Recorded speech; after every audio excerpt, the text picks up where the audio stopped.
ISR 9 news కి స్వాగతం. 30 ఏళ్లుగా తన తండ్రి ఒక పక్క జాతి కోసం పోరాడుతున్నాడు అనే ఆనందం, మరోవైపు కుటుంబాన్ని పిల్లల్ని విడిచి ఉంటున్నాడు అనే బాధ.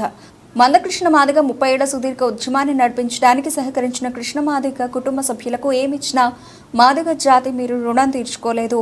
మీరు చేసిన ఈ త్యాగ ఫలితమే ఈరోజు కోట్ల మంది మాదిగల కుటుంబాల్లో వెలుగులు నింపడానికి కారణమైంది. ఉస్మానియా యూనివర్సిటీలో వర్గీకరణ విజయోత్సవ సంబరాల్లో భాగంగా గతాన్ని గుర్తు చేసుకుంటూ భావోద్వేగానికి గురైన మందకృష్ణ మాదిగ కుమార్తె. ఎవరికి తెలియదు కదా, అప్పుడు స్టార్టింగ్ స్టేజ్ లో డాడీకి ఎక్కువ సహకారం కూడా లేదు. ఒక్కొక్క ఊరికి నడుచుకుంటూ వెళ్లేవారంట. రిక్షాలు ఎక్కడం, చిన్న చిన్న సైకిల్ మీద వెళ్ళడం, అది ఇబ్బంది అయితే ఈవెన్ మనీ లేకపోతే డాడీ లారీలో లిఫ్ట్ అడుకొని కరపత్రాలు ఉద్యమం అంటే ఇది మనకు జరుగుతున్న అన్యాయం ఇది అనేసి అలాగా ఇప్పుడు అందరికీ తెలిసింది. Through the media everything 30 years మనకు అందరికీ అర్థమైంది. అప్పట్లో మీడియా అంతా ఏం లేదు.